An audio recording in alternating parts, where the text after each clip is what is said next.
আসসালামু আলাইকুম এভরিওয়ান, আশা করি আপনারা সবাই খুব ভালো আছেন। তো আজকে আবার একটা নতুন ভিডিও নিয়ে আপনাদের সামনে চলে আসলাম সকাল থেকেই।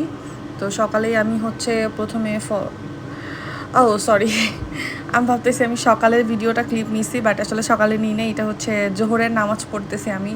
তো আমাদের এখানে যেহেতু 12টা 40-এর দিকেই ওয়াক্ত হয়ে যায় জোহরের, তো আমি হচ্ছে বাবুকে স্কুল থেকে নিয়ে আসলাম, নিয়ে এসে তারপরে হচ্ছে জোহরের নামাজটা পড়লাম। পড়ে হচ্ছে এখন আমি যদিও এটা খাওয়ার সময় দুপুরে, বাট স্টিল আমি হচ্ছে একটু চা খাবো। সকাল সকালে একটু চা খেলে খুব ফ্রেশ লাগে অ্যান্ড ভালোও লাগে। তো চাটা খেয়ে আমি হচ্ছে এদিকে খাবারের জোগাড় করতেছি। তো আমার তরকারি ছিল গত দিনের, তো আমি মনে করলাম কিচেনটা ক্লিন করি এবং আগে হচ্ছে ভাতটা চড়াই দিই, যেহেতু ভাতটা হতে আধা ঘন্টা টাইম লাগবে। তো এর মধ্যে আমার কিচেনটা ক্লিন করা হয়ে যাবে অ্যান্ড ডিশেসগুলো আমি হচ্ছে একদম অর্গানাইজ করে ফেলতে পারবো। তো এগুলো ডিশওয়াশারে ধোয়া ছিল, তো এগুলো আমি হচ্ছে সব বের করে ফেলছি।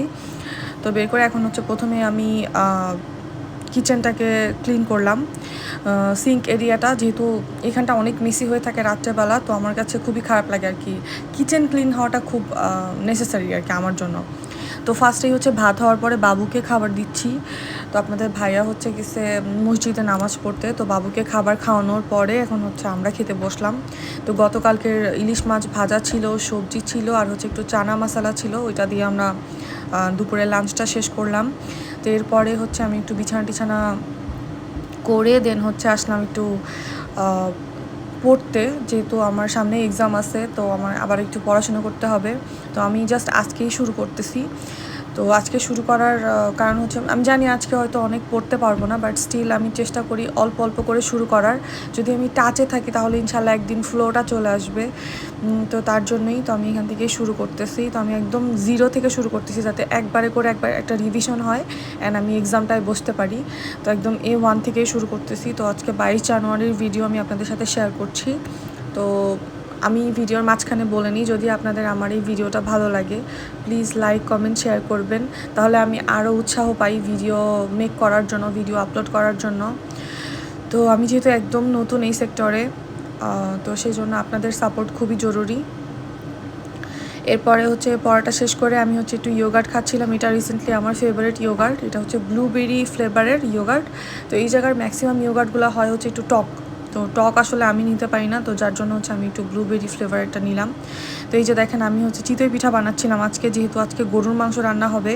তো আমার হঠাৎ করে মনে হলো গরুর মাংসের ঝোল দিয়ে চিতই পিঠা খুবই মজার, মানে আমার তো খুবই ভালো লাগে। আমার না ভর্তার থেকেও গরুর মাংসের ঝোল দিয়ে বেশি ভালো লাগে, গরুর মাংস বা মুরগির মাংস, বেসিক্যালি গরুর মাংস দিয়ে বেশি ভালো লাগে খেতে।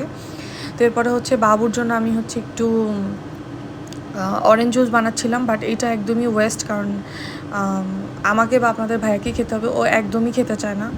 তো এরপরে হচ্ছে আমি ভাবলাম যে ওকে ফাইন, যেহেতু চিতই পিঠা হবে তো একটুখানি শুটকি মাছের সাথে করা যাক। তো আজকে হচ্ছে একটু লইট্টা শুটকি রান্না করব। তো শুটকিটা আমি মনে হয় অলমোস্ট লইট্টা শুটকিটা অলমোস্ট 2 বছর পরে আমি রান্না করতেছি। মাঝখানে আমি খেতেই পারতাম না, বাট এখন বেশ ভালো লাগে খেতে। তো শুটকিটা করলাম ভুনা, তো খুবই মজা হয়েছিল, আপনাদের ভাইয়া তো খুবই পছন্দ করছে। আর এদিকে হচ্ছে আমি হাতে মেখে গরুর মাংসটা উঠাই দিছি, এটা জাস্ট একা একাই হয়ে যাবে, জাস্ট মাঝে মাঝে একটু নাড়তে হবে। তো এই যে গরুর মাংস, তো গরুর মাংসটা শেষ হয় নাই, আমি যেহেতু পিঠাটা বানাই ফেলছি, তো আমি বললাম ওকে ফাইন একটু ঝোল নিয়ে খেয়ে দেখি। তো আজকের মতো ভিডিওটা এখানে শেষ করছি।